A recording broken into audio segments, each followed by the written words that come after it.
आप सभी का पुनः स्वागत है लाइव स्टडी लाइफ टाइम पर। और आज हम फिर से देखने जा रहे हैं BA part third year paper first model paper most important question for 2022 exam के लिए। हम इसके काफ़ी क्वेश्चन देख चुके हैं, इसके 2 पार्ट पेपर के बना दिए हैं, फर्स्ट पार्ट सेकंड पार्ट, और आज इसका हम थर्ड पार्ट बना रहे हैं जिसमें हम देखने वाले हैं मोस्ट इंपोर्टेंट क्वेश्चन, निबंधात्मक क्वेश्चन। 7वां नंबर का क्वेश्चन हम देखेंगे। इससे पहले हम सेकेंड पार्ट में अति लघुरात्मक प्रश्न और देश में जो विश्व के मानचित्र में स्थान दर्शाने का जो प्रश्न आते हैं वो हम देख चुके हैं। फर्स्ट पार्ट, अगर आपने इसका फर्स्ट पार्ट और सेकंड पार्ट नहीं देखा है तो सबसे पहले जाकर फर्स्ट और सेकंड पार्ट देख लीजिए, और उसके बाद फिर हम शुरू करते हैं थर्ड पार्ट जिसमें आज हम देखने जा रहे हैं मोस्ट इंपोर्टेंट क्वेश्चन ज्योग्राफी के बीए पार्ट थर्ड ईयर के लिए। पेपर फर्स्ट मॉडल पेपर है 2022 के लिए, अति महत्वपूर्ण क्वेश्चन होने वाले हैं। पेपर को हल्के मत लीजिएगा। मैं फिर से बता दूं, ये पेपर मॉडिफाई है, बेस्ट टीचर लेक्चरर सर द्वारा मॉडिफाई है, ज्योग्राफी के लेक्चरर है उनके द्वारा इस पेपर को बनाया गया है, तो पेपर बहुत इंपॉर्टेंट होने वाला है। तो चलिए शुरू करते हैं। शुरू करने से पहले अगर आप नए हैं तो चैनल को सब्सक्राइब कर ले, वीडियो को शेयर करें, लाइक करें, क्योंकि मैं बीए से रिलेटेड वीडियो बनाता रहता हूं। तो चलिए शुरू करते हैं। आज का हमारा पहला क्वेश्चन है, यानी आज का पहला क्वेश्चन है लेकिन पेपर का 7वां क्वेश्चन है। इससे पहले हम 2 पार्ट बना चुके हैं, मैं आपको फिर से बता दूं। तो क्वेश्चन हमारा, एशिया में मत्स्य उद्योग के लिए अनुकूल भौगोलिक दशाएं एवं कारकों का एवं उत्पादन वितरण प्रारूप का वर्णन कीजिए। निबंधात्मक क्वेश्चन है, मैं आपको इसे थ्योरेटिकल तरीके से समझाऊंगा और क्वेश्चन आपको बोल के बताऊंगा, आंसर बोल के बताऊंगा। आप चाहें तो नोट भी कर सकते हैं, और साथ ही साथ में जहां समझाने की आवश्यकता होगी मैं वहां पे आपको समझाऊंगा भी। आपको ज़रा सा भी सोचने देते हैं पेपर में किस तरह करके आना है, क्योंकि मैं आपको बुक में से पढ़ाऊँगा और बुक में जिस तरह लिखा है बस डिट्टो आपको पेपर में भी उसी तरह करके आना है। क्योंकि सीरीज़ में हमें सोचना पड़ता है किस तरह से लिखाना है, लेकिन सीरीज़ के जो क्वेश्चन होते हैं वो बहुत शॉर्ट्स होते हैं और ज़्यादा मान्य नहीं होते हैं। वैसे तो पास करना ही है टीचर्स को, लेकिन सर जब देखते हैं कि आपने आंसर बुक में से क्या है तो अच्छे नंबर मिलते हैं, और बुक में जो आंसर होते हैं वो डिटेल से होते हैं, विस्तार से होते हैं, समझ में भी आसानी से आ जाते हैं बजाय सीरीज के। तो अब हम देखने वाले हैं मत्स्य उद्योग, एशिया में मत्स्य उद्योग किस प्रकार से है। तो चलिए शुरू करते हैं। मानव मछली को अपने भोजन के लिए शताब्दियों से पकड़ता चला आया है। देखिए आंसर बहुत इजी हैं, बस आपको थोड़ी समझ बनानी है। हमारे दैनिक जीवन में जो होता है वो सभी इसके में आंसर में आएगा, बस आपको थोड़ी समझ बनानी है। अब इतना आप भी सभी जानते हैं कि मानव मछलियों को अपने भोजन के रूप में शताब्दियों से पकड़ते चले आया है। सागर मछलियों के अक्षय भंडार है। मछली का एक सस्ता, सुगम एवं पौष्टिक आहार है। मछली एक सस्ता, सुगम और पौष्टिक आहार है। इसके तेल व चर्बी से अनेक प्रकार के औषधीय एवं रसायन प्राप्त किए जाते हैं। शार्क मछली का चमड़ा बड़ा कीमती होता है। इस उद्योग की प्रमुख विशेषता यह है कि मछली एक वर्ष में 50,000 से लेकर 2 करोड़ तक अंडे देती हैं। अतः यदि मछलियों को पकड़ने में सावधानी बरती जाए तो मानव भोजन का यह अटूट भंडार कभी समाप्त नहीं होगा। पर मानवों ने इतनी हद कर दी है कि अब तो मछलियों का भी भंडार समाप्त होने जा रहा है धीरे धीरे। नेक्स्ट आते हैं हम। एशिया महाद्वीप संसार के मत्स्य उत्पादन क्षेत्र में महत्वपूर्ण स्थिति रखता है। एशिया में बढ़ती हुई जनसंख्या और सीमित संसाधन तथा खाद्य पदार्थों की कमी के कारण यहाँ के निवासियों ने मत्स्य व्यवसाय को अपनाया। मछली भोजन की अपनी कमियों की पूर्ति करती है। एशिया में मछली सबसे अधिक मात्रा में समुद्र से पकड़ी जाती है। एशिया महासागर प्रमुख है। अन्य प्रकार से पकड़ी जाने वाली मछलियाँ तालाब, नदियों तथा बांधों की है। यानी एक तो एशिया महासागर से सर्वाधिक पकड़ी जाती है, इसके अलावा पकड़ी जाती है तालाबों में से, नदियों में से और कुछ बांधों में से भी पकड़ी जाती है मछलियाँ। नेक्स्ट, मछलियाँ पकड़ने के लिए अनुकूल दशाएं क्या क्या होनी चाहिए। पेपर में भी इसी तरह करके ना आपको, ठीक है, ज़्यादा सोचना विचार नहीं करना है किस तरह से पेपर में करना है। शुरुआत में आपको इसी तरह से कुछ डेफिनेशन देनी है मत्स्य उद्योग के बारे में, फिर उसके बाद में धीरे धीरे आपको इस तरह से टॉपिक वाइज चलना है धीरे धीरे। अब टॉपिक आता है हमारा मछली पकड़ने के लिए अनुकूल दशाएं, यानी कि मछली पकड़ने के लिए क्या क्या अनुकूल दशाएं होनी चाहिए। ठीक है, मछलियाँ प्लैंकटन एक पौधा होता है, मछलियों का खाने का पौधा होता है, एक बहुत उनका खाद्य पदार्थ है। ये समझ लिए मछलियाँ इन्हें खाते हैं, प्लैंकटन नाम के पौधे को नामक पदार्थ पर जीवित रहते हैं। प्लैंकटन एक प्रकार के सूक्ष्म वनस्पति अंश तथा सूक्ष्म जीव अंश को कहते हैं। यानी एक तरह का ये समुद्र में पाया जाता है, सूर्य के प्रकाश से और जो समुद्र का जल है उसमें जो नमक है उनसे मिलकर ये बना होता है। आगे हम देखेंगे इसके बारे में डिटेल से। अंश को कहते हैं ये सूक्ष्म अंश नत्र जल, कार्बन और नमक को सोखकर उसे मछलियों के भोजन के या फिर मछलियों के भोजन में परिणित कर देता है या फिर बना देता है। अतः प्लैंकटन वाले क्षेत्र में मछलियाँ अधिक मिलती हैं। समुद्र में प्लैंकटन की प्रचुरता निम्नलिखित अवस्थाओं पर मिलते हैं, यानी कि जो प्लैंकटन है वो कहाँ कहाँ पर मिलता है समुद्र के अंदर। जहाँ पे प्लैंकटन मिलेगा वहीं पे मछली अधिक मिलेगी। आप भी जानते हैं मछलियों को भोजन चाहिए, तो वो मछली अपने भोजन की तलाश में प्लैंकटन के पास घूमेगी। अब प्लैंकटन कहाँ कहाँ पे होगा, उसके लिए क्या अनुकूल परिस्थितियाँ होनी चाहिए वो हम देखेंगे, या फिर अवस्थाएं पर कौन सी अवस्थाओं पर निर्भर रहता है। सर्वप्रथम आता है सूर्य का प्रकाश। समुद्र में सूर्य का प्रकाश अधिक से अधिक 200 मीटर की गहराई तक पहुंच सकता है। प्लैंकटन की उत्पत्ति और विकास के लिए सूर्य का प्रकाश अत्यंत आवश्यक है। अतः प्लैंकटन छिछले समुद्र में ही अधिक पाया जाता है, अतः वहाँ बड़ी संख्या में मछलियाँ पाई जाती हैं। वही बात आ गई कि जहाँ पे प्लैंकटन होगा वहीं पे अधिक मछलियाँ पाई जाएंगी, क्योंकि भोजन की तलाश में मछलियाँ आएंगी। और प्लैंकटन सर्वाधिक कहाँ पे होगा, क्योंकि सूर्य के प्रकाश की आवश्यकता इसे बहुत अधिक होती है, और छिछले सागरों में समुद्र में गहराई तक सूर्य का प्रकाश पहुँचता है, इसलिए छिछले सागर में ही अधिक मछलियाँ मिलती हैं। घूम फिर के बाद वही आ जाती है। नेक्स्ट आता है हमारा नाइट्रोजन, नमक और कार्बन की उपलब्धता। आप सभी का पुनः स्वागत है लाइव स्टडी लाइफ टाइम पर, और आज हम फिर से देखने जा रहे हैं BA part third year paper first model paper most important question for 2022 exam के लिए। हम इसके काफ़ी क्वेश्चन देख चुके हैं, इसके 2 पार्ट पेपर के बना दिए हैं, फर्स्ट पार्ट सेकंड पार्ट, और आज इसका हम थर्ड पार्ट बना रहे हैं, जिसमें हम देखने वाले हैं मोस्ट इंपोर्टेंट क्वेश्चन, निबंधात्मक क्वेश्चन।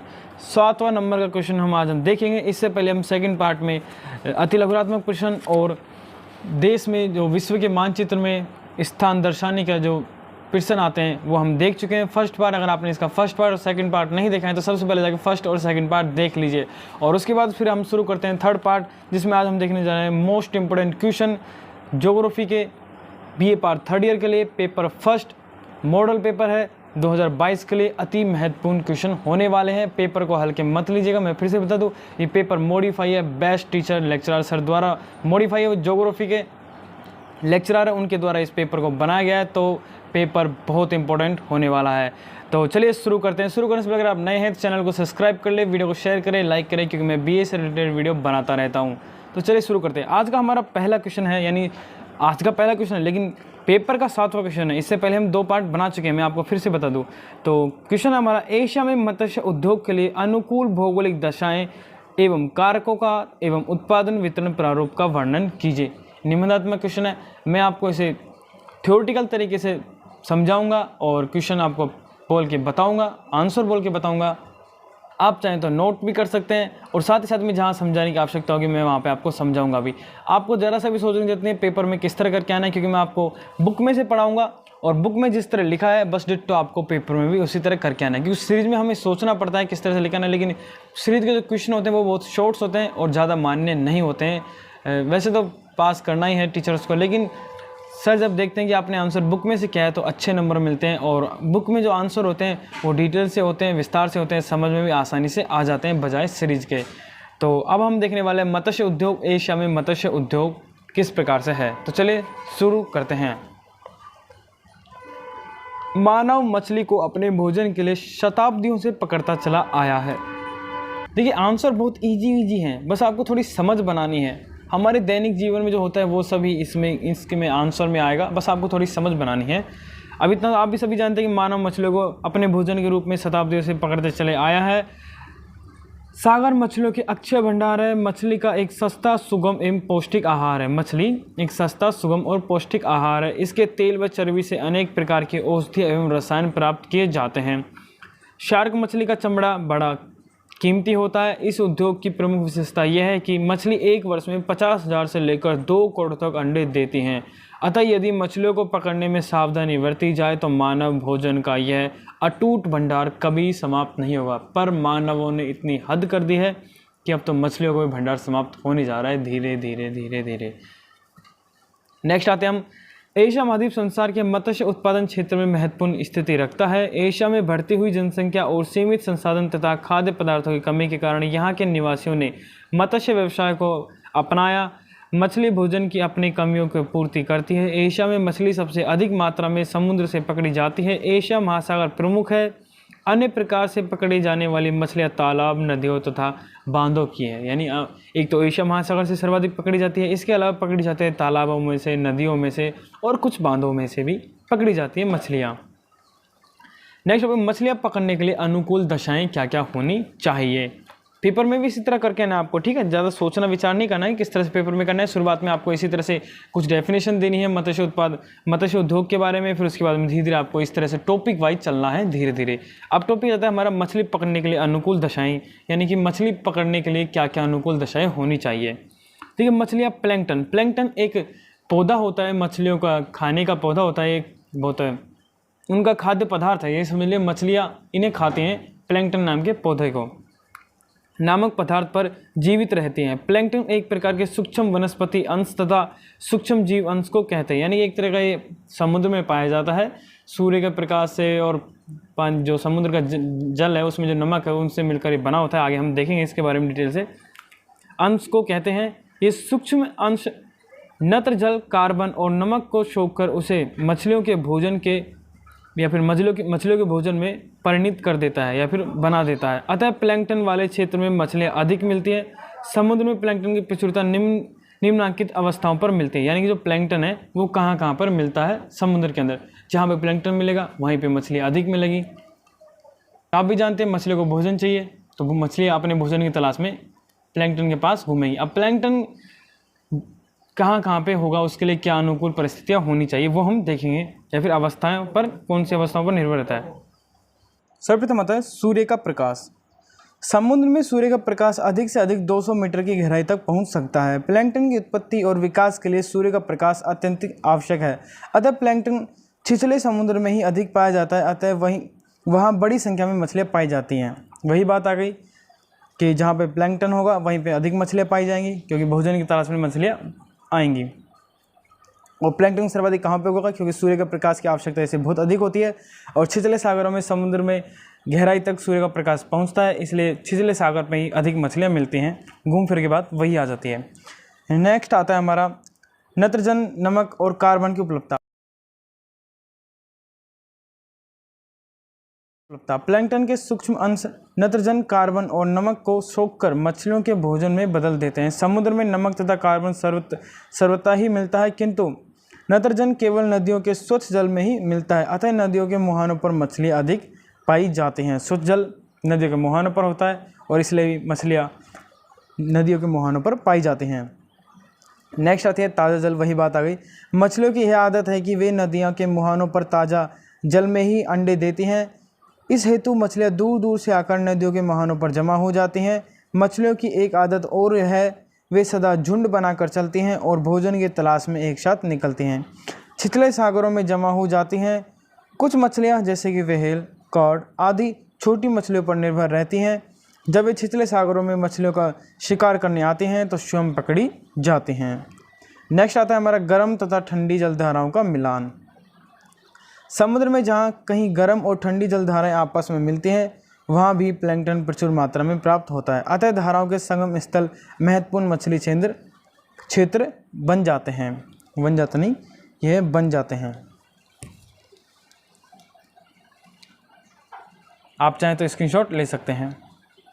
नेक्स्ट आता है कटे फटे समुद्र तट। आधुनिक काल में मछलियाँ अधिक बड़े वाष्प चालित स्टीमरों और जहाज़ों द्वारा पकड़ी जाती हैं, जिन्हें ठहराने के लिए तट के समीप खाड़ियों के रूप में उपयुक्त कटे फटे स्थान होने चाहिए, ताकि मछलियाँ अच्छे से रह सकें। विकसित नाविक कला। गहरे समुद्र में मछलियाँ प्राप्त करने के लिए न केवल आधुनिक जाल, नावें, अन्य उपकरण उपलब्ध होने चाहिए, वरन नाविक या मछुआरों भी मछली पकड़ने की कला में दक्ष होने चाहिए। जापान में मछुआरे एवं कार्य में बहुत ही प्रवीण हैं। वे तट से सैकड़ों किलोमीटर दूर खुले समुद्रों में मछलियां पकड़ने में दक्ष हैं या फिर समक्ष हैं। नेक्स्ट आता है मछलियों की मांग। पकड़ी गई मछलियों के लिए निकटवर्ती क्षेत्रों में निरंतर मांग बनी रहनी चाहिए, अन्यथा यह तो नहीं तो नष्ट होने लगेंगी या फिर शीत भंडारों की व्यवस्था करनी पड़ेगी। यानी कि जब मछलियाँ पकड़ी जाती हैं तो लंबे समय तक नहीं रह सकती, वो फिर ख़राब होने लगती हैं। फिर उनके लिए शीत भंडार यानी कोल्ड, जो आपने देखा होगा तो कभी टीवी में मछलियों को जब हम दूर निर्यात करते हैं, दूसरे देश में भेजते हैं, तो एक बॉक्स होता है जिसमें बर्फ़ भर के फिर मछलियों को भेजा जाता है। इसके अतिरिक्त मछलियों के निर्यात के लिए उत्तम पत्नों का होना भी आवश्यक है। नेक्स्ट आता है वैज्ञानिक विकास। मछली पकड़ने और उन्हें डिब्बों में बंद करने तथा नमक लगाकर सुखाने की विधियों का विकास हुआ है। इससे मछलियाँ अधिक समय तक सुरक्षित रखी जा सकती हैं। तीव्रगामी परिवहन द्वारा इन्हें शीघ्र उपभोक्ता केंद्र या मछली परिष्करण केंद्र तक पहुंचाया जा सकता है। ऐसे भी ट्रोलर है जिसमें शीतयान की व्यवस्था होने से मछली 2 माह तक खराब नहीं होती है। यानी कि वैज्ञानिक विकसित भी होना चाहिए मछली उद्योग के लिए। मछली फार्मिंग तकनीकी उपयोग व सुविधाएं।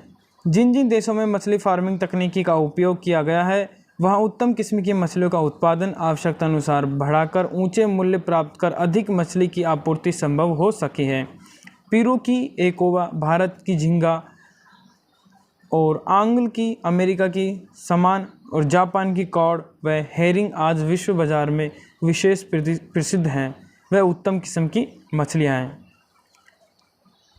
नेक्स्ट आता है एशिया का उत्तर पूर्वी तट क्षेत्र प्रमुख मत्स्य उत्पादक के लिए महत्वपूर्ण है, जिसका विस्तार जापान द्वीप समूह के चारों ओर है, जिसमें जापान, चीन, ताइवान, कोरिया तथा रूस के मछुआरे मछली पकड़ते हैं। यहाँ उत्तर से ठंडी जलधाराएं क्यूराइल आती हैं। क्यूराइल द्वीप कहाँ है? आपको याद हो तो हमने फर्स्ट पार्ट में देखा था। देखिए क्यूराइल द्वीप यहाँ पे है, जापान के उत्तर में। रूस और जापान का ये विवाद का द्वीप है क्यूराइल द्वीप। फिर से मैं आपको दिखा दूँ, एशिया के मानचित्र में यहाँ पे है, याद रखिएगा। अगर पेपर में आ जाए तो यहाँ पे आपको दर्शाना है। ये जापान के उत्तरी भाग में द्वीप आते हैं कुछ इस प्रकार से, जो कि रसिया से मिलते हैं आगे जाकर। क्यूराइल द्वीप यहाँ पर है। जलधाराएं आती हैं और दक्षिण से गर्म जलधाराएं क्यूरोसीवो, जिससे मत्स्य उद्योग के विकास में बड़ी सहायता मिलती है। यहाँ इस उद्योग में आधुनिक जहाज़ों एवं यंत्रों का प्रयोग किया जाता है। यहीं की प्रमुख मछलियाँ herring, salmon, cod, sardine, halibut, tuna, seal, mackerel, catfish, shellfish आदि हैं। आगे आता है इस क्षेत्र के देशों में जापान का स्थान प्रथम है। जापान की 80% मछलियाँ होक्काइडो, कोरिया, क्यूराइल द्वीप और सखालिन द्वीप के तटीय क्षेत्रों से प्राप्त की जाती हैं। जापान में भारी खपत के उपरांत भी मछलियों का निर्यात किया जाता है। जापान का स्थान व्हेल मछली पकड़ने वाले देशों में प्रथम है, जहां 2004 में 44.01 लाख टन मछलियां पकड़ी गई हैं। आगे तक जापान के अतिरिक्त एशिया के मत्स्य उत्पादन चीन, भारत, इंडोनेशिया, फिलीपाइंस तथा दक्षिणी कोरिया में है। लास्ट हमारा चीन में मछली पकड़ने का व्यवसाय पूर्व तट तथा पीला सागर में होता है। पीला सागर कहाँ है? आपको फिर से बता दूं पीला सागर कहाँ पे है। जो हमारा साउथ कोरिया है, साउथ कोरिया और जो चाइना है उसके बीच वाले ये वाला एरिया को ही येलो सी या फिर पीला सागर के नाम से जाना जाता है, याद रखिएगा। यहाँ पे जो 8 नंबर का डैश लग रहा है यहाँ पे, ये है पीला सागर, साउथ कोरिया के जस्ट पास में पीले सागर में होता है। यहाँ 2001 में 16.529 हज़ार टन मछलियाँ पकड़ी गई, जिसमें 14,379 हज़ार टन समुद्री जल की मछलियाँ थी। मत्स्य उत्पादन में चीन का विश्व में प्रथम स्थान आता है। ये था मत्स्य उत्पादन। ये देखा हमने एशिया में मत्स्य उद्योग के लिए अनुकूल भौगोलिक दशाएं, कारकों एवं उत्पादनों के विवरण प्रारूप बताएं। तो ये हमारा 7वां क्वेश्चन था। नेक्स्ट क्वेश्चन हमारा था एशिया में चीन उद्योग के विकास, स्थायीकरण एवं वितरण प्रारूप का मूल्यांकन कीजिए। यानी चीन में चीनी उद्योग के लिए एशिया में चीनी उद्योग का हमें पढ़ना है।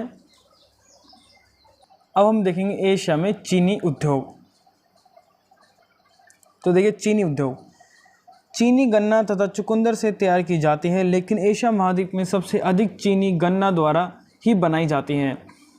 चीनी भोजन के रूप में खाए जाने वाला पदार्थ है। एशिया महाद्वीप में प्रमुख चीनी उत्पादन करने वाले देश भारत, चीन, फिलीपाइन, ताइवान तथा इंडोनेशिया हैं।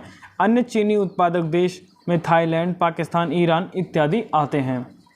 भारत की बात करते हैं चीनी उत्पादन के क्षेत्र में, तो भारत में 1903 में वास्तविक रूप से इस उद्योग का प्रारंभ हुआ। 1950 से 51 में यहाँ चीनी के 138 कारखाने थे, जिनकी उत्पादन क्षमता 15 लाख टन थी। 2004 से 2005 में चीनी मिलों की संख्या 506 है, जिनमें से 271 सहकारी क्षेत्र हैं, जो कि कुल उत्पादन का 60% उत्पादन करती हैं। शेष 30% उत्पादन निजी क्षेत्र से है तथा 10% सार्वजनिक क्षेत्र में या फिर क्षेत्र से होता है। आगे आते हैं, भारत में चीनी उत्पादन करने वाले राज्य उत्तर प्रदेश, बिहार, महाराष्ट्र, पश्चिम बंगाल, तमिलनाडु, आंध्र प्रदेश, मध्य प्रदेश, पंजाब, हरियाणा व राजस्थान है। चीनी उत्पादन में उत्तर प्रदेश का प्रथम स्थान है, जहां तराइन क्षेत्र तथा गंगा यमुना के दोआबा में सर्वाधिक चीनी उत्पादन की जाती है। चीन में दक्षिण, अब बात करते हैं चीन के संदर्भ में, तो चीन में दक्षिण एवं मध्य चीन में पर्याप्त मात्रा में गन्ना उत्पादन किया जाता है, जिससे चीनी बनाई जाती है। उत्तर चीन में चुकंदर से चीनी बनाई जाती है। अब बात करते हैं पाकिस्तान के संदर्भ में। पाकिस्तान में वर्तमान में चीनी बनाने के प्रमुख केंद्र चारसदाद, लायपुर, शक्कर, दाऊद खेल, लिहाय, जहराबाद, यारदान आदि हैं। बात करते हैं फिलीपाइंस में। फिलीपाइंस में प्रमुख चीनी उत्पादन करने वाले द्वीप लूनोज, पनाया व नेग्रोस हैं। ताइवान में बात करें तो ताइवान में गन्ना पश्चिमी तटीय भागों में उत्पादन किया जाता है, इसलिए इस क्षेत्र में भी चीनी बनाने का व्यवसाय विकसित हो गया है। बात करते हैं इंडोनेशिया, तो इंडोनेशिया का जावा द्वीप गन्ना से चीनी बनाने में सबसे विकसित है। अन्य द्वीपों में सुमात्रा व कालीमंटन प्रमुख चीनी उत्पादक देश हैं। अब बात करते हैं एशिया में चीनी उत्पादक देश व उत्पादन दिखा रखा है, आप चाहें तो इसका स्क्रीनशॉट ले सकते हैं इंडेक्स का। नेक्स्ट, ये था हमारा 8वां क्वेश्चन चीनी उद्योग वाला। अब हम देखेंगे लोहे इस्पात उद्योग के स्थानीयकरण तथा वितरण के निर्धारक कारकों की व्याख्या कीजिए। क्वेश्चन नंबर 9, यानी हमें लोहा इस्पात देखना है। तो देखिए लोहा और इस्पात उद्योग, सबसे पहले इसकी थोड़ी डेफिनेशन देख लेते हैं, फिर लोहा एवं इस्पात उद्योग का स्थानीयकरण देखेंगे। धातु उद्योग में सबसे महत्वपूर्ण उद्योग लोहा तथा इस्पात उद्योग है। यह उद्योग सभी उद्योगों की आधारशिला है, क्योंकि प्रत्येक उद्योग के लिए मशीनों की आवश्यकता पड़ती है और मशीन का निर्माण लोहे तथा इस्पात उद्योग के अंतर्गत ही होता है। एशिया महाद्वीप में यह उद्योग कुटीर उद्योग के रूप में प्राचीन काल से ही चला आ रहा है। आधुनिक उद्योग के रूप में इस उद्योग का विकास 20वीं शताब्दी से प्रारंभ हुआ है। यही कारण है कि एशिया महाद्वीप में लोहा तथा इस्पात उद्योग का अधिकांश विकास केवल जापान, चीन, सोवियत एशिया में ही हुआ है। अब हम देखते हैं लोहे एवं इस्पात उद्योग का स्थानीयकरण। लोहे इस्पात उद्योग के लिए निम्नलिखित कारकों की आवश्यकता होती है। पहला है कच्चे माल की प्राप्ति। इस उद्योग के लिए 3 प्रकार के भारी एवं सस्ते कच्चे माल की आवश्यकता होती है। फर्स्ट है धातु गलाने के लिए कच्चा लोहा, सेकंड कच्चे लोहे को गलाने के लिए कोयला, और थर्ड गली हुई धातु का मैल साफ करने के लिए चूना अथवा डोलोमाइट पत्थर। इस्पात तैयार करने के लिए आवश्यक रूप से उत्पादन का मूल्य बढ़ाए बिना इन भारी पदार्थों को अधिक दूरी तक नहीं ले जाया जा सकता। फलस्वरूप कोयलों की खानों के निकट लोहे एवं इस्पात का उद्योग स्थापित किया जाता है। इसी कारण संयुक्त राज्य अमेरिका, इंग्लैंड, चीन, रूस और भारत में लोहे के कारखाने प्राय कोयले एवं लोहे के खाने के निकट ही स्थापित किए गए हैं। सेकंड आता है सस्ती भूमि और स्वच्छ जल की उपलब्धता। लोहे के कारखानों में विशाल एवं भारी मशीनों का प्रयोग किया जाता है, जिसके लिए अधिक भूमि एवं भारी मात्रा में स्वच्छ जल की आवश्यकता होती है। लोहे को ठंडा करने, गैस की धुलाई करने, वाष्प बनाने आदि कामों में अधिक जल की आवश्यकता पड़ती है। तीसरे नंबर पर आता है जल की सुविधा। इस उद्योग में जल की बहुत आवश्यकता होती है। इस्पात बनाने की प्रक्रिया में लोहे को ठंडा करने तथा भाप बनाने के लिए जल की विशेष आवश्यकता पड़ती है। चौथे पर आता है परिवहन के साधनों की सुविधा। लोहे और कोयले जैसे पदार्थों के लाने ले जाने के लिए सस्ते परिवहन के साधनों की नितांत आवश्यकता होती है, फिर निरंतर आवश्यकता होती है, क्योंकि यदि यह साधन सस्ते न होंगे तो निम्न कोटि की धातु में मूल्य बढ़ जाने की संभावना हो सकती है। इस उद्योग में पूर्णतः अथवा कुछ अंश ही जल मार्गों द्वारा कच्चा माल एकत्रित करना रेल मार्गों की अपेक्षा अधिक सस्ता पड़ता है। सस्ते परिवहन के साधनों द्वारा उत्पादित माल को खपत के केंद्रों तक आसानी से एवं कम लागत पर भेजा जा सकता है। बात करते हैं अन्य में, तो इसके अतिरिक्त इस उद्योग की स्थापना से भारी मात्रा में पूंजी, मशीन, उच्च तकनीकी, विशिष्ट कच्चा माल, कुशल श्रम की आवश्यकता रहती है। ऐसे उद्योगों में घाटा नहीं होना चाहिए। इस डायग्राम में आप देख सकते हैं एशिया के कुछ प्रमुख उद्योग धंधे इसमें बता रखे हैं। चर्म उद्योग, मत्स्य उद्योग, सीमेंट उद्योग, कागज उद्योग, लकड़ी, रसायन, धातु, वस्त्र और चीनी, सभी प्रकार के उद्योग इसमें बताए हुए हैं। आप चाहे तो आप इसका स्क्रीनशॉट ले सकते हैं, आपके बहुत काम आएगा। अब हम देखेंगे लोहा इस्पात का स्थानीयकरण।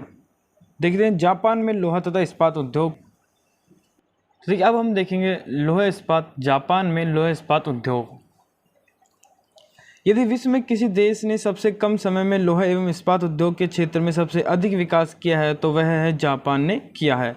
जापान आज संयुक्त राज्य अमेरिका तथा रूस के बाद सबसे बड़ा लोहा एवं इस्पात उद्योग देश है। लोहा तथा इस्पात उद्योग विश्व का उद्योग आधार माना जाता है। इस उद्योग के विकास में सबसे महत्वपूर्ण बात यह है कि जापान में इस उद्योग के लिए आवश्यक कच्चे माल अथवा कोयले तथा लोहे की कमी है, फिर भी यहाँ उद्योग बड़ी तेज़ी से विकसित करता जा रहा है।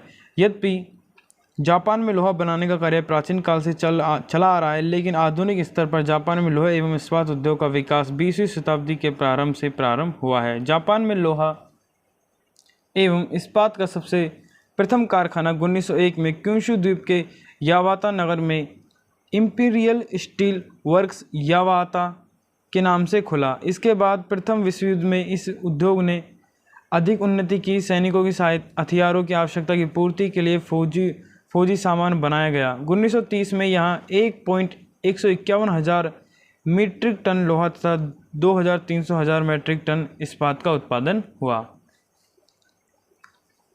उसके बाद हम यहाँ से लेंगे, बीच का वो ज़्यादा मैटर नहीं करता। जापान में लोहा तथा इस्पात उद्योग के अत्यधिक उन्नति कर जाने के निम्नलिखित कारण हैं। फर्स्ट, इस उद्योग के लिए कच्चा माल आसानी से आयात कर लिया जाता है। लोहा तथा कोयला क्यूशू तथा होक्काइडो में कुछ मात्रा में मिल जाता है। शेष लोहा मंचूरिया, भारत, मलेशिया, ऑस्ट्रेलिया तथा चिली से एवं कोयला चीन, मंचूरिया इत्यादि देशों से आयात कर लिया जाता है। सेकंड आते हैं, जनसंख्या अधिक होने के कारण कुशल श्रमिक आसानी से मिल जाते हैं। थर्ड बात है, जल विद्युत का पर्याप्त विकास होने के कारण इस उद्योग की सस्ती विद्युत शक्ति मिल जाती है। परिवहन के विकास संसाधनों में इस उद्योग को बड़ी सहायता मिलती है। पांचवा आता है, लोहा एवं इस्पात के कारखानों का समुद्री तटीय प्रदेशों के स्थित होने के कारण कच्चे माल के आयात में तथा तैयार माल के निर्यात में सुविधाएं रहती हैं। छठी बात आती है, जापान में तैयार माल के लिए एशिया के दक्षिणी पूर्वी देशों का बाजार खुला हुआ है। सातवां आता है, वैज्ञानिक खोजों तथा तकनीकी ज्ञान के कारण इस उद्योग में बड़ी तरक्की हुई है। और लास्ट में इसमें लिख देंगे हम, सामान्य रूप से जापान में लोहा तथा इस्पात का उद्योग क्यूशू, होन्शू तथा होक्काइडो द्वीप में विकसित हो गया है। लेकिन जापान में प्रमुख लोहा इस्पात तथा इस्पात उद्योग के क्षेत्र निम्नलिखित हैं, जिनमें से देखिए मेजी क्षेत्र है, एक है केमेशी क्षेत्र और एक है मुरोला क्षेत्र। वैसे इंपॉर्टेंट तो नहीं है, इनमें लिखने की आवश्यकता नहीं है, लेकिन फिर भी आप चाहें तो स्क्रीनशॉट ले सकते हैं इनका, क्योंकि इतना ही काफ़ी है। और मैसेज क्षेत्र का भी लेना चाहता आप ले सकते हैं, वैसे इसको लिखने की आवश्यकता नहीं है।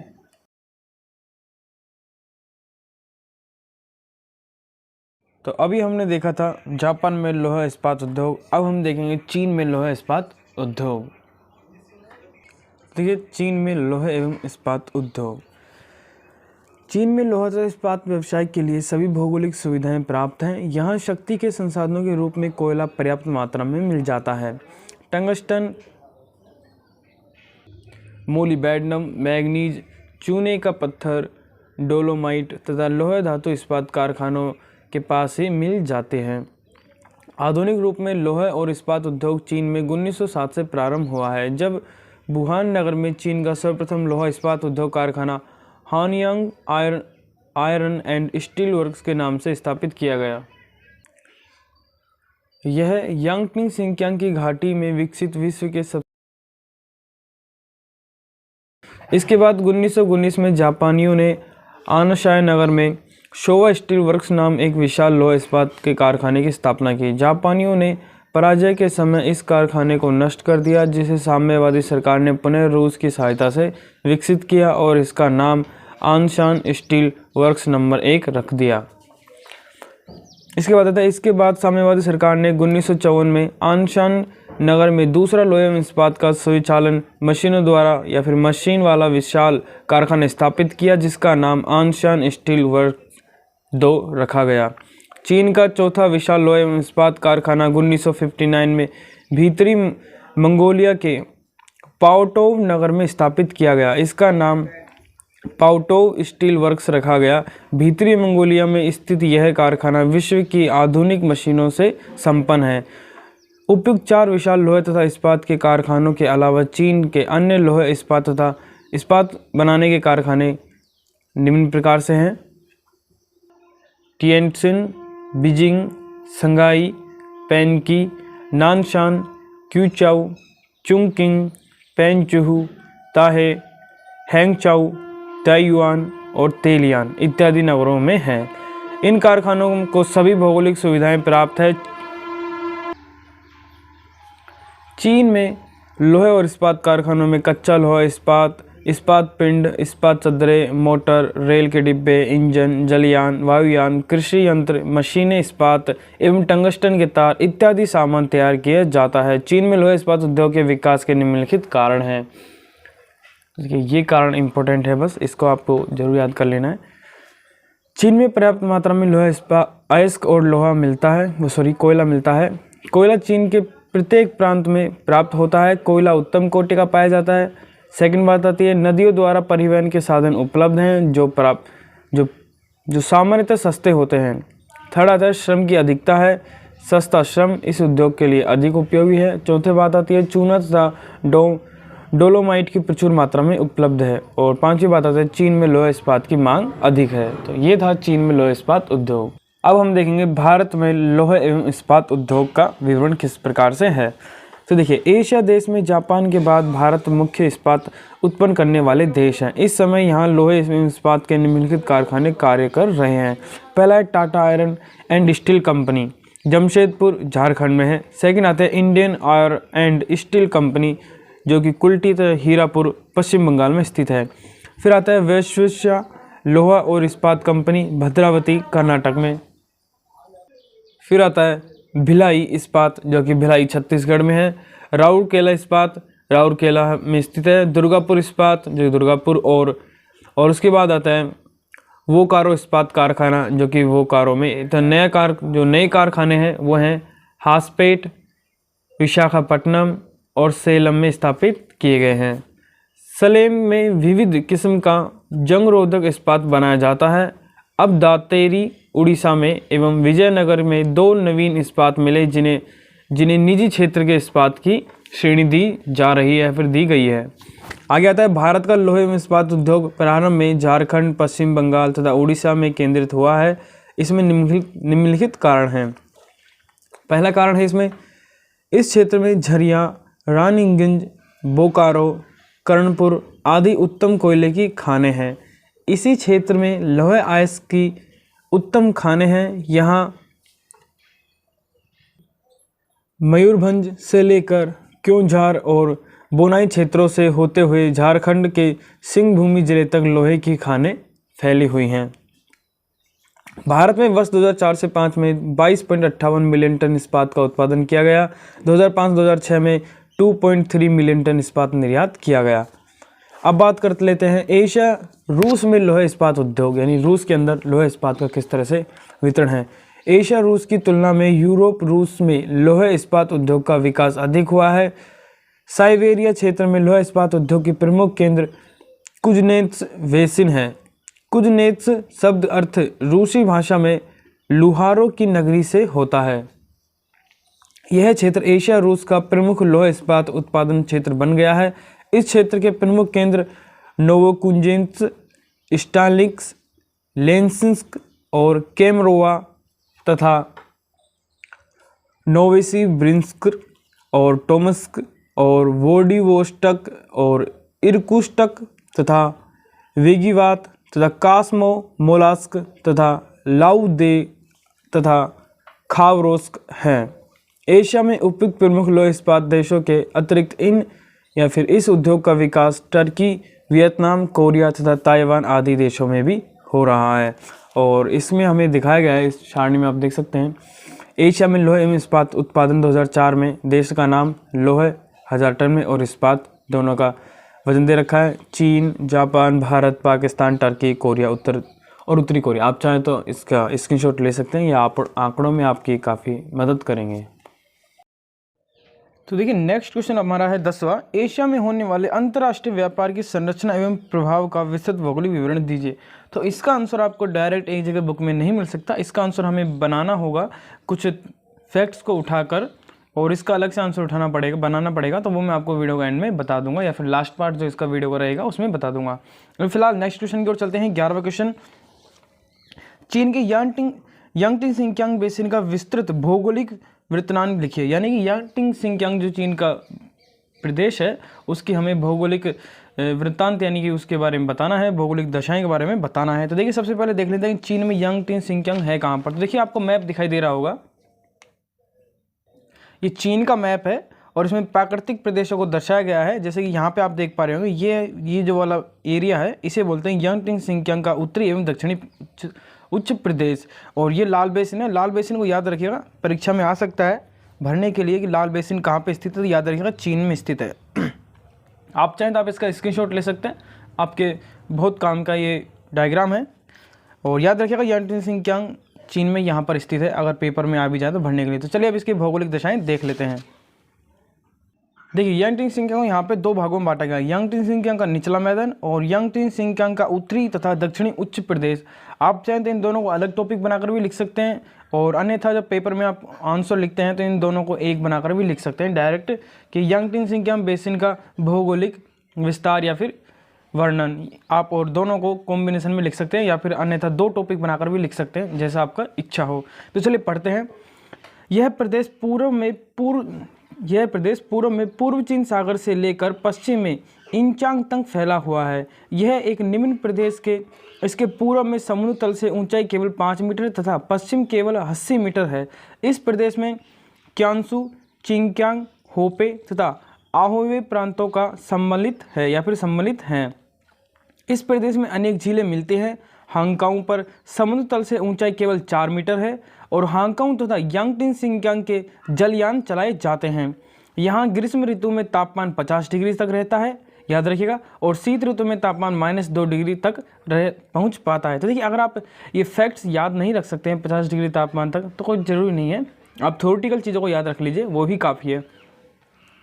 उत्तरी तथा पश्चिमी भाग में बर्फ़ जम जाती है। बर्फ़ का वार्षिक औसत 125 डिग्री सेंटीग्रेड रहता है, ये याद रखिएगा। यह एक कृषि प्रधान प्रदेश है। यहाँ चावल, गेहूँ, कपास तथा जौ की कृषि अधिक की जाती है। ये बात भी आप याद रखिएगा कि यह कृषि प्रधान प्रदेश है। यहाँ पर चावल, गेहूँ और कपास की जौ की कृषि अधिक होती है।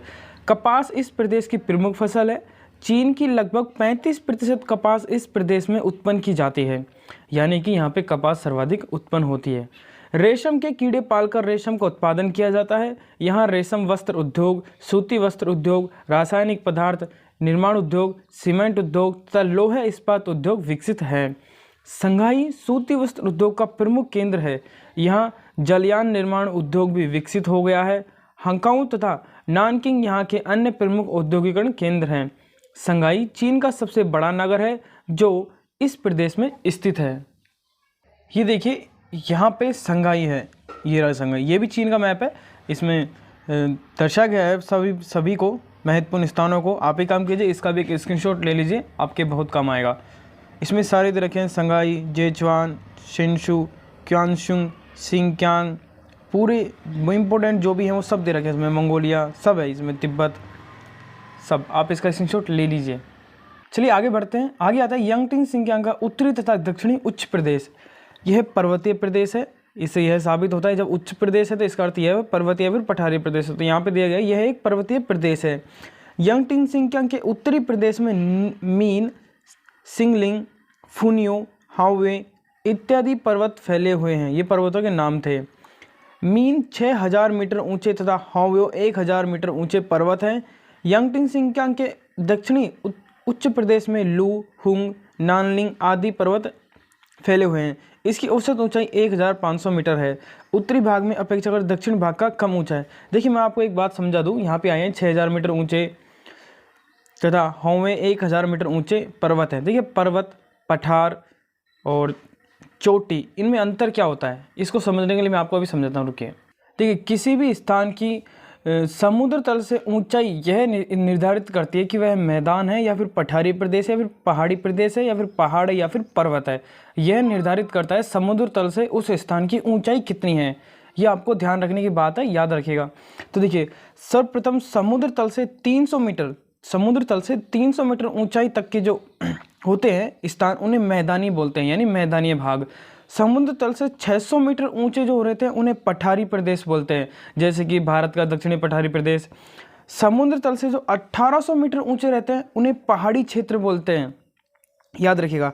और समुद्र तल से जो 2700 मीटर ऊंचे होते हैं उन्हें पहाड़ क्षेत्र बोलते हैं, यानी पहाड़ कैसे डोरा पहाड़ और भी कई तरह के पहाड़ है। और समुद्र तल से जो 2700 मीटर से भी ऊंचे होते हैं वो पर्वत कहलाते हैं। 2700 मीटर ऊंचे वाले क्षेत्र पर्वत कहलाते हैं। तो इसका आप स्क्रीनशॉट ले लीजिए, ये एक नॉलेजेबल क्वेश्चन है, आपसे पूछा जा सकता है और ज्योग्राफी के स्टूडेंट को ये चीज़ मालूम होनी चाहिए। बस हमेशा याद रखिएगा, समुद्र तल से 300 मीटर ऊंचाई पर मैदान, 600 मीटर पर पठारी, 1800 पे पहाड़ी, 2700 पे पहाड़ और 2700 से भी ऊपर तो पर्वतीय प्रदेश। आप इसका स्क्रीनशॉट ले सकते हैं। अब आप स्क्रीनशॉट ले लीजिए। तो चलिए आगे बढ़ते हैं। इस प्रदेश की जलवायु में ग्रीष्मकालीन तापमान 38 डिग्री सेंटीग्रेड तथा शीतकालीन तापमान -8 डिग्री सेंटीग्रेड तक मिलता है। वर्षा का वार्षिक औसत 125 डिग्री सेंटीमीटर रहता है।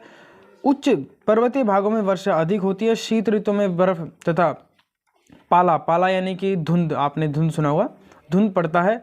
इस क्षेत्र में उच्च पर्वतीय ढालों पर पाइन, बांस आदि के वृक्ष मिलते हैं। कृषि के अंतर्गत चावल, चाय, गेहूं तथा आलू की कृषि की जाती है। खनिज पदार्थों के अंतर्गत यहाँ कोयला, सोना, जस्ता, लोहा, टंगस्टन निकाला जाता है। इस प्रदेश में उद्योग धंधों का विकास कम हुआ है। हांगचाओ तथा चांगशान इस प्रदेश के प्रमुख नगर हैं। तो ये हमने देखा चीन के यांगटिंग सिंकियांग बेसिन का विस्तृत भौगोलिक वितरण।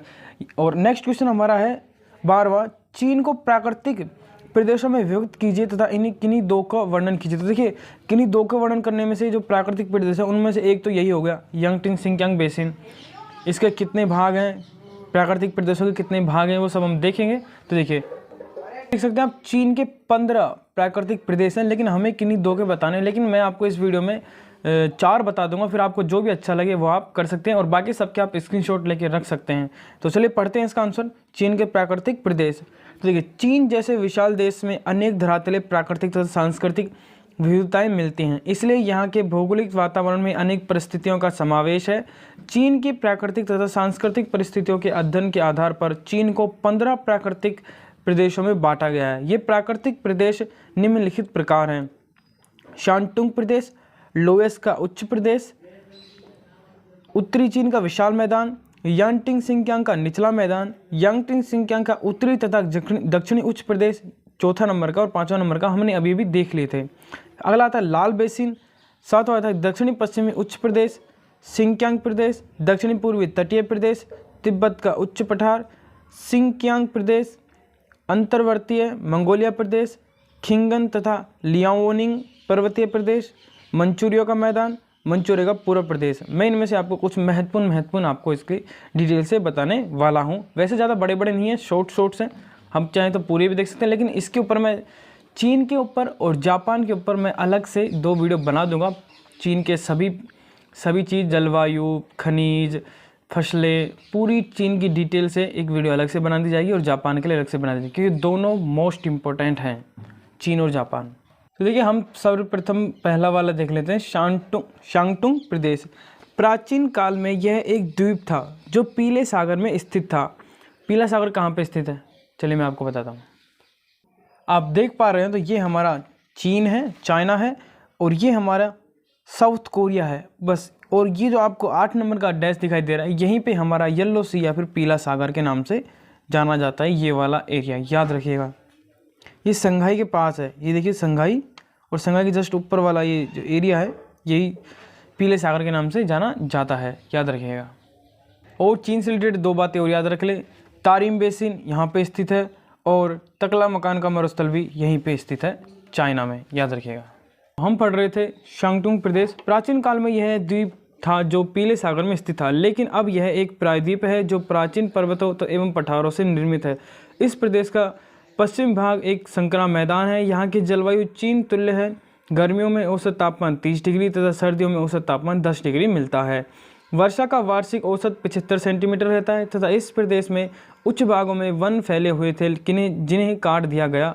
यहाँ पर फसलों या फिर फलों की कृषि अधिक की जाती है। नदी घाटियों में कृषि उत्पादन किया जाता है। कृषि के अंतर्गत गेहूँ, लाओलियांग, कपास, ज्वार, बाजरा, सोयाबीन का अधिक उत्पादन किया जाता है। यहाँ रेशम के कीड़े पालकर कच्चे रेशम का उत्पादन अधिक किया जाता है। समुद्र तटीय भागों में मछली पकड़ी जाती है। इस प्रदेश में कोयला, सोना, टंगस्टन, लोहा खनिज निकाले जाते हैं। उद्योग धंधों के अंतर्गत यहाँ लोहा एवं इस्पात, रेल इंजन, डिब्बे बनाना, रासायनिक पदार्थ बनाना, रेशम तथा रेशम वस्त्र बनाना एवं मत्स्य व्यवसाय अधिक विकसित हो गया है। सिंगटाओ का इस प्रदेश का मुख्य नगर प्रसिद्ध बंदरगाह तथा औद्योगिक केंद्र है। डेरन यहाँ का दूसरा प्रमुख बंदरगाह है। ये था शांगतुंग प्रदेश। अब हम देख लेते हैं उत्तर चीन का मैदान। ये थोड़ा इम्पोर्टेंट है। एक यांगटिंग सिंकियांग महत्वपूर्ण है, एक तिब्बत का उच्च मैदान भी महत्वपूर्ण है। वैसे तो कुछ कुछ इसमें बहुत अधिक महत्वपूर्ण है, 10 टॉपिक्स इसमें महत्वपूर्ण है। अलग से इसकी मैं एक वीडियो बना दूंगा चीन के ऊपर। तो अब देख लेते हैं हम उत्तरी चीन का विशाल मैदान। प्राचीन काल में चीन का यह भाग समुद्र में डूबा हुआ था, जिसमें हांगहो नदी ने बड़ी मात्रा में मिट्टी लाकर जमा की थी। इस प्रकार यह मैदान हांगहो अथवा पीली नदी द्वारा एकत्रित मिट्टी की परतों से बना है, इसलिए इसे पीला मैदान के नाम से भी पुकारा जाता है। यहाँ यह मैदान चीन के कुल क्षेत्रफल के लगभग 4% भाग अथवा 350,000 वर्ग किलोमीटर भूमि पर विस्तृत है। इसमें उत्तर पश्चिम में लोयास पठार तथा दक्षिण पूर्व में शांगतुंग प्रायद्वीपीय पठार इसकी सीमा बनाते हैं। इस प्रदेश में होपे, पश्चिमी शांगतुंग, पूर्वी हुनान, उत्तरी कांशू तथा होंबे प्रांतों का भाग सम्मिलित है। इस मैदान में चीन की लगभग 30% जनसंख्या निवास करती है। उत्तरी चीन का विशाल मैदान प्रदेश का समतल भाग है, जिसकी समुद्र तल से औसत ऊंचाई 20 मीटर है। याद रखिए कितनी है, 20 मीटर। यह इतना समतल है कि यहाँ हांगहो नदी प्राय अपना मार्ग परिवर्तन कर लेती है और विस्तृत भूभाग पर बाढ़ें आ जाती है, या फिर इन बाढ़ों को रोकने के लिए इस नदी के दोनों किनारों पर ऊंचे ऊंचे मिट्टी के बांध बना दिए गए हैं। इस प्रदेश में जलवायु बहुत विषम मिलती है। ग्रीष्म ऋतु में भीषण गर्मी पड़ती है तथा तापमान 40 डिग्री सेंटीग्रेड तक पहुंच जाता है तथा शीत ऋतु कठोर होती है और तापमान -18 डिग्री सेंटीग्रेड तक पहुंच जाता है। इस ऋतु में बर्फीले तूफान चलते हैं, जिसमें धूल भरी आंधियाँ होती हैं। यह धूल लोयस के पठारी भाग से उड़कर आती हैं। वर्षा का वार्षिक औसत दक्षिणी भाग में 100 सेंटीमीटर तथा उत्तरी भाग में 30 सेंटीमीटर तक रहता है। आगे बात करते हैं। इस प्रदेश का प्रधान व्यवसाय कृषि है या फिर कृषि करना है। इस प्रदेश की 90% जनसंख्या कृषि कार्य में लगी हुई है तथा इस प्रदेश में 72% भाग में कृषि की जाती है। हांगहो नदी की बहुउद्देशीय योजना के अंतर्गत इस प्रदेश की 14 लाख हेक्टेयर भूमि की सिंचाई की जाती है तथा कुछ कृषि भागों में 60% भाग पर गेहूं तथा 25% भाग पर जौ और तथा कालोनियांग तथा ज्वार बाजरा उत्पादित किया जाता है। शेष 15% भाग पर सोयाबीन, कपास, पटसन इत्यादि फसलों का उत्पादन किया जाता है। सामान्यतः यहाँ के 50% भाग पर वर्षा की 2 फसलें उत्पादित की जाती हैं। आगे अगर इस प्रदेश की बात करें तो कृषि प्रधान उद्योग होने के कारण यहाँ उद्योग धंधों का विकास हुआ है। आधुनिक विकसित उद्योग धंधों के अंतर्गत यहाँ बीजिंग में लोहा इस्पात उद्योग तथा मशीन निर्माण उद्योग और टिएनसिन में सूती वस्त्र उद्योग, कृषि यंत्र निर्माण उद्योग, मोटर निर्माण उद्योग तथा इस्पात उद्योग एवं तांगशान में सीमेंट उद्योग आदि विकसित हो गए हैं। बीजिंग तथा टिएनसिन यहाँ के प्रमुख नगर है और पीकिंग यानी बीजिंग देश की राजधानी एवं परिवहन साधनों का प्रमुख केंद्र है। देखिए वैसे तो क्वेश्चन में बोल रहा था कि सिर्फ 2 ही क्षेत्रों का हमें विवरण देना था, जिसमें से हमने शांगतुंग प्रदेश देख लिया, उत्तरी चीन का विशाल मैदान देख लिया और पिछले वाले क्वेश्चन में हमने यांगटिंग सिंकियांग का प्रदेश भी देख लिया था। लेकिन इसमें एक इम्पोर्टेंट और बचता है, जो भी मैं आपको और अभी बता दूँ तो अच्छा रहेगा, और वो है लाल बेसिन। ये बहुत इंपॉर्टेंट है, पेपर की दृष्टि से आ सकता है, इसका क्वेश्चन अलग से भी बन सकता है, इसलिए मैं आपको इसको अभी पढ़ा रहा हूँ, ध्यान से समझिएगा। रेड बेसिन या फिर जेचवान बेसिन भी इसे बोलते हैं, जेचवान प्रदेश याद रखिएगा। प्राकृतिक परिस्थितियाँ इसकी किस किस प्रकार से, वो सब हम अब देखने वाले हैं। यह बेसिन चारों ओर से पर्वतों द्वारा घिरा हुआ है। पश्चिम में जेचवान, उत्तर में सिनलिंगशान और पूर्व में सिनलिंगशान और दक्षिण में चीन का पठार है। यह लाल बलुआ पत्थरों से निर्मित है, इसी कारण इसका नाम लाल बेसिन है। भूगर्भ शास्त्रियों का अनुमान है कि यहाँ प्राचीन काल में एक बड़ी झील थी। इसके उत्तर पूर्व दक्षिण तथा पश्चिम दिशा में चूने की पहाड़ियाँ स्थित थी। बाद में इसमें लाल पत्थर का चूरा नदियों द्वारा भरता गया। यह लाल बलुआ पत्थर चूने की घाटियों के बीच में इतना जम गया कि इसमें लगभग उन्हें भर दिया गया। यानी कि जो बलुआ पत्थर थे चूने की घाटियों के बीच में इतना जमा हो गया लाल, वो जो नदियों द्वारा लाया गया, कि वो पूरा प्रदेश लाल रंग से दिखाई देने लग गया। इसलिए इसे लाल बेसिन बोला जाता है साधारण भाषा में बात करें तो। यांगटिंग नदी का पानी भी इसमें ही भरता रहा था। जब इस नदी में पूर्व कैंकी इंचांग कंदरगाह बनाकर बाहर मार्ग ढूंढा तो यह यांगटिंग नदी का एक मार्ग बन गया और कटाव भी प्रारंभ हो गया। लाल बलुआ पत्थर बहुत नरम है, इसी कारण नदियों ने इसको बहुत गहरा तक काटकर खड्डों में बहना प्रारंभ कर दिया। यांगटिंग की 4 सहायक नदियाँ महत्वपूर्ण हैं। पहली है मीन नदी, दूसरी चुंगक्यांग नदी और तीसरी है फ्रिक्यांग। देखिए पहले मीन देख लेते हैं। यह उत्तर में चेंगटू पठार में गुजरती है और सुईफू पर मुख्य नदी से मिल जाती है। इस नदी में परिवहन संभव है। दूसरी जो महत्वपूर्ण है वो है चुंगक्यांग नदी, यह मीन के समानांतर घाटी में बहती है। और तीसरी है फ्रिक्यांग नदी, यह समानांतर घाटी में बहती है। और चौथी है इसमें चियालिंगक्यांग नदी, यह पूर्व में है। यांगटिंग के चुंगकिंग के स्थान पर मिलती है। ये चीन के प्रदेश हैं। इस प्रकार से इनका नाम है कि काफ़ी बार सुनने के बाद ही ये नाम याद होते हैं। यह बेसिन चारों ओर से पर्वत द्वारा घिरा होने के कारण उत्तर की ठंडी पवनों से सुरक्षित रहता है।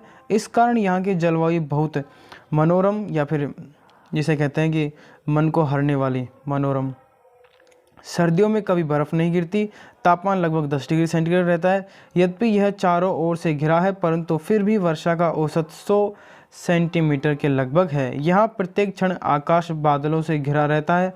यदि कभी बादल छट जाएं तो सूर्य निकल आता है, तो इसका आश्चर्य होता है कि कुत्ते चौंक पड़ते हैं और भौंकने लग जाते हैं। यानी इस प्रकार से यहाँ पे सूर्य निकलता है तब घटनाएं होती हैं। अगर इस प्रदेश की आर्थिक विकास की बात करें तो वो भी देख लेते हैं। पहाड़ियों की ढाल वास्तव में सिड्डी नुमा खेती से घिरी हुई है। इन चबूतरों पर 3-3 फसलें उगाई जाती हैं क्योंकि यहाँ सिंचाई की भी सुविधा। यद्यपि कटाव के कारण बढ़िया मिट्टी बह गई है, परंतु फिर भी विष्टा से बनी खाद बड़ा उपयोग होता है, या फिर विष्टा से बनी हुई खाद का अच्छा उपयोग या फिर बहुत अधिक उपयोग होता है। गर्मियों में चावल और सर्दियों में गेहूं उत्पादन किया जाता है। दक्षिण भारत में चावल, गन्ना, तिलहन, मटर इत्यादि उगाए जाते हैं। यहाँ रेशम और चाय आवश्यकता से अधिक उत्पन्न होती है। कहते हैं कि चाइना में सबसे ज़्यादा रेशम का उत्पादन अच्छा होता है, इसलिए यह चीन के अन्य भागों को निर्यात कर दिया जाता है। वास्तव में कृषि का उत्पादन यहाँ के कृषकों के अथक प्रयत्नों का फल है, जो मिट्टी, खाद, पानी इत्यादि स्वयं ढोकर ऊंचे भागों में पहुँचाते हैं। यहाँ खनिज पदार्थ कोयला, लोहा, नमक, सोना, तांबा इत्यादि मिलते हैं। परिवहन के संसाधनों की विशेष कमी है। ऊंची नीची घाटियाँ और पर्वतों के कारण यहाँ परिवहन के साधन बड़े महंगे पड़ते हैं। परिवहन का मुख्य साधन नदियाँ हैं जिनमें नावें चलती हैं। सड़कें भी अब काफ़ी मात्रा में बन गई हैं। मीन नदी द्वारा सुलभ चेंगटू पठार भी इसी बेसिन का एक भाग है। इसका क्षेत्रफल 7000 वर्ग किलोमीटर से है। सबसे प्रमुख बात तो यह है कि यह पठार समतल है और पठार समतल ही रहते हैं। यहाँ के लोगों ने कठोर परिश्रम द्वारा सिंचाई करके, मिट्टी बिछाकर और खादों के ध्यानपूर्वक उपयोग से इसे उपजाऊ मैदान बना दिया है। यहाँ के लोग बांध बनाने में चतुर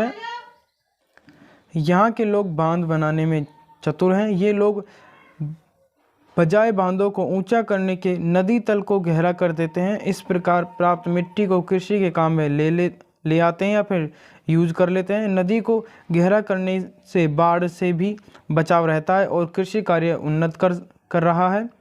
बाढ़ बनने में ईंट, चूने के पत्थर का उपयोग प्राचीन काल से होता आ रहा है, परंतु साधारणतः वह थोड़े समय के लिए बनाए गए बांधों में बांस का उपयोग या फिर प्रयोग होता है।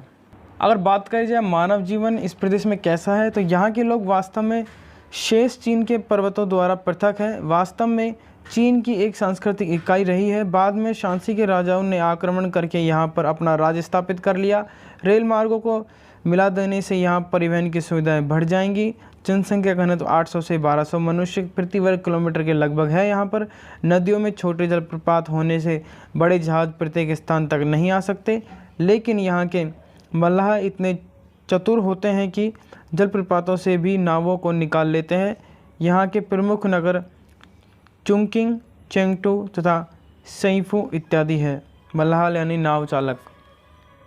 लमसम हमारे क्वेश्चन हो चुके हैं, बस अब हमारे 2 क्वेश्चन और बच रहे हैं। जापान की जलवायु को कौन से तत्व प्रभावित करते हैं और जापान को जलवायु प्रदेशों में विभक्त कीजिए। और 14 क्वेश्चन हमारे जापान के औद्योगिक मेख लाग का वर्णन कीजिए। और 5वां क्वेश्चन है संचित पर टिप्पणी लिखिए। देखिए 15वां क्वेश्चन, ये पहली बात तो 15 वाला क्वेश्चन और जो हमारा सेकंड क्वेश्चन था जिस पर भी संक्षिप्त में टिप्पणी करवा रहा था, इन क्वेश्चनों की एक अलग से वीडियो बनवा देंगे क्योंकि ये बहुत बड़ी वीडियो बन जाएगी, शायद 2 घंटे लग जाएंगे क्योंकि इसमें संक्षिप्त में सभी का विवरण करना है। जापान के जलवायु प्रदेश, चीन के कृषि प्रदेश, ये जापान के जलवायु प्रदेश, चीन के कृषि प्रदेश, तो ये अलग से मैं जब वीडियो बनाऊंगा जापान और कृषि पे उन सब में आ जाएगी। और चीन के औद्योगिक प्रदेश ये भी उसी में आ जाएगा। एशिया के कृषिगत समस्याएँ इसके भी अलग से बना दूंगा। और इराक में प्राकृतिक प्रदेश, ये दोनों हम देख लेंगे नेक्स्ट पार्ट में। ये वाले इराक के प्राकृतिक प्रदेश और एशिया में कृषि की समस्याएं और ये 2 वाले क्वेश्चन और वो जो सेकंड का जो हमारा टिप्पणी वाला था उसको देख लेंगे। और उसमें अगर चाइना और जापान का कोई हुआ तो उन्हें नहीं देखेंगे क्योंकि मैं चाइना और जापान पे एक अलग से वीडियो बना दूँगा जिसमें चीन की कृषि, चीन की जलवायु, चीन के खनिज तत्व, चीन के भौगोलिक प्रकार और इसी प्रकार से जापान की कृषि, जापान के सब कुछ डिटेल से देख लेंगे क्योंकि चीन और जापान हमारे पेपर की दृष्टि से बहुत महत्वपूर्ण है। इनसे क्वेश्चन पक्का बनेगा, निबंधात्मक भी बनेगा, अति लघुरात्मक भी बनेगा, ऑप्शन वाइज भी बनेगा। और प्रदेश भी जो हमने देखे थे फर्स्ट पार्ट में कि प्रदेशों को हमें स्थानों को दर्शाना था, तो उसमें से भी चाइना और जापान में से काफ़ी क्वेश्चन बन सकते हैं। कुछ महत्वपूर्ण प्रदेश आ सकते हैं, उसके लिए भी हम वीडियो बना लेंगे। तो चलिए मिलते हैं नेक्स्ट पार्ट में, तब तक के लिए सभी का धन्यवाद। अगर आपने वीडियो को लाइक नहीं किया तो प्लीज़ एक बार भी लाइक कर दीजिए क्योंकि आप लाइक नहीं करते तो मुझे मोटिवेशन नहीं मिलता है। अपने दोस्तों के साथ भी शेयर करें और नेक्स्ट पार्ट बहुत जल्द आ जाएगा। धन्यवाद।